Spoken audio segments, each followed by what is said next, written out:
Tá difícil, deixa que eu te explico. Hoje o Odonto Mastigadinho mostra para você os exames hematológicos. Os exames hematológicos são exames que vão analisar o sangue do paciente e, através deles, nós temos um complemento para poder diagnosticar o paciente, inclusive podendo notar coisas como baixa imunidade, anemia ou até riscos de sangramentos. Então, é importante não só para o médico, como pode ajudar também o cirurgião dentista. Um hemograma completo, que é a junção desses exames hematológicos, vai contar com a análise do eritograma, que vai ver as hemácias, o leucograma, que vai ver os glóbulos brancos, e as plaquetas, que são aquelas que vão analisar o risco de sangramento. Neste vídeo nós vamos analisar cada um deles, mas guarda isso: hemograma completo, eritograma, leucograma e plaquetas. Vamos dar uma olhada então na primeira parte do hemograma completo. O eritograma, também conhecido como a série vermelha do sangue, vai analisar as hemácias. Ele é chamado de série vermelha justamente porque as hemácias, esse componente que o eritograma analisa, são as células que vão dar a cor vermelha para o sangue. E a principal parte do eritograma é a análise do número de hemácias no sangue, pois as hemácias são aquelas responsáveis por oxigenar o sangue e também, consequentemente, pela nutrição. Então, analisando o número de hemácias, eu consigo ver se aquele sangue ele está bem oxigenado, se ele está nutrido, dependendo do seu número de hemácias. Quando há um número de hemácias menor que o normal, abaixo do normal, significa que o paciente, então, ele pode estar com uma anemia, já que ele deve estar com uma difícil nutrição. Isso indica também que ele está com uma má oxigenação, no sangue, uma oxigenação menor. E o que isso vai influenciar, afinal? Bom, quando está abaixo do normal, o paciente vai ter uma má cicatrização. Dificilmente ele vai conseguir cicatrizar alguma ferida. O que pode acontecer dele acabar tendo alguma infecção ou alguma abertura que foi feita em algum procedimento pode não se fechar.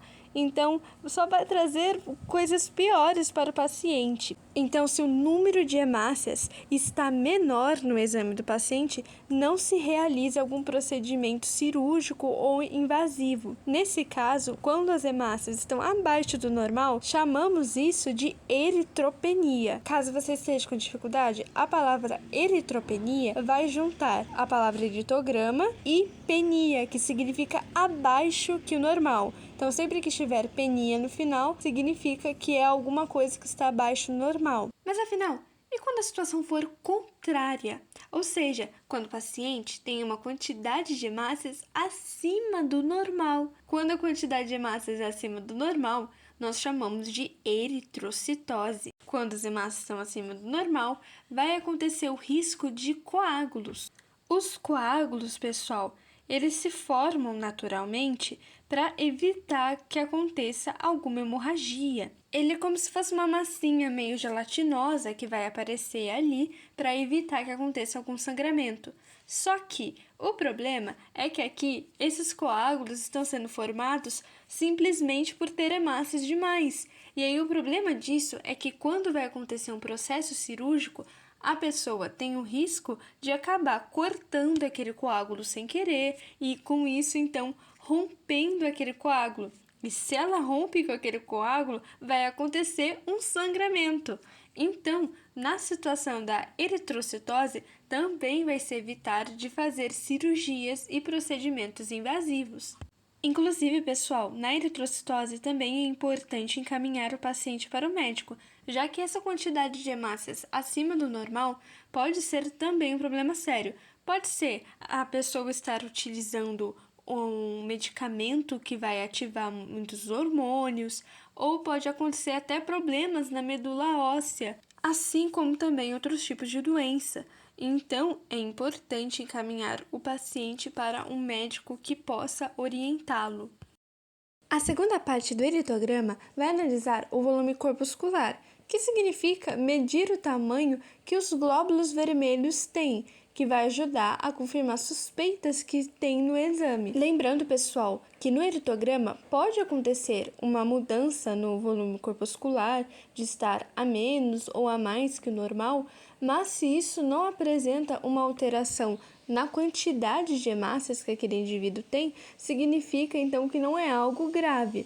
Às vezes, algumas pessoas vão ter no hemograma completo alguma numeração que é menor ou um pouquinho maior que o normal, mas certas mudanças podem até mesmo ser natural daquele paciente. Enfim, analisando então o tamanho dos glóbulos vermelhos, nós podemos encontrar uma situação em que o tamanho daquelas células são maiores que o normal. Quando elas são maiores que o normal, juntando isso com uma quantidade de hemácias menor no corpo daquele paciente, pode-se ter a suspeita, então, de que tipo de anemia aquele paciente tem. Então, percebam só, não é só o volume corpuscular que mudou também a quantidade de hemácias. Então, quando a pessoa tem algum problema ou alguma alteração realmente, não é só o volume corpuscular que vai mudar também a quantidade de hemácias. Então, os dois estão associados. Quando nós vamos, então, analisar essas hemácias e elas estão grandes, mais que o normal, nós falamos que essas hemácias são hemácias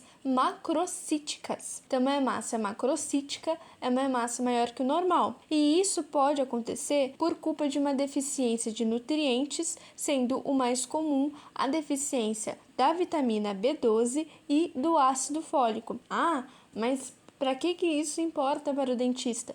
Justamente porque essa deficiência de vitaminas e do ácido fólico pode então ser a causa de uma quelite.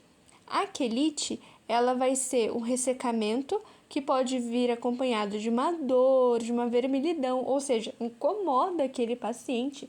E aí, para o dentista tratar isso, ele pode fazer esse hemograma, o eritograma no caso, e analisando então que tem essa mudança no volume corpuscular e também na quantidade de hemácias, ele já pode então passar algum medicamento que vá repor essa vitamina B12, que vai ajudar nessa questão de ácido fólico, se o hemograma completo mostrar realmente que aquela é a causa dessa quelite. Então, há certas condições que o dentista ele vai acabar encontrando no paciente que para ele conseguir tratar, ele vai precisar desse hemograma. Então, no caso aqui, quando nós vemos hemácias macrocíticas maiores que o normal e nós vemos uma menor quantidade de hemácias, podemos suspeitar na falta de ácido fólico ou na falta de vitamina B12. E aí, se o paciente tem uma quelite, nós já podemos ver então que para tratar essa quelite, nós vamos ter que investigar isso e colocar uma reposição para aquele paciente desses dois nutrientes.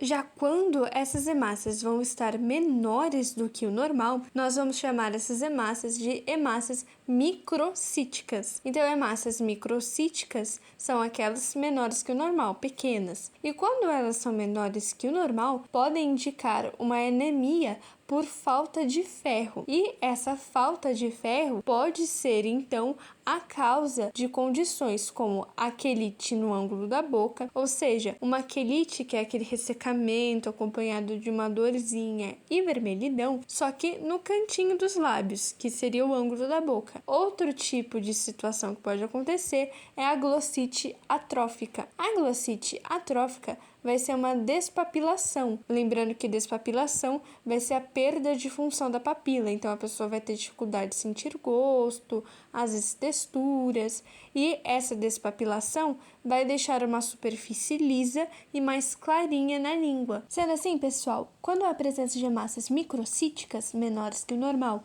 associadas, ou seja, junto também com uma menor quantidade de hemácias em geral naquele paciente, dá para compreender que o paciente provavelmente tem uma anemia com falta de ferro e então é isso que deve estar causando condições como a quelite angular e a glossite atrófica. E então, para conseguir tratar isso, precisa-se repor essa quantidade de ferro que está faltando. E aí, você conhecia essas curiosidades sobre o hemograma? Bom, Para mais conteúdos mastigadinhos como esse, segue o Odonto Mastigadinho. Logo, logo sai a parte 2 desse vídeo, para nós terminarmos essa aula sobre o hemograma completo. Te vejo lá e até a próxima!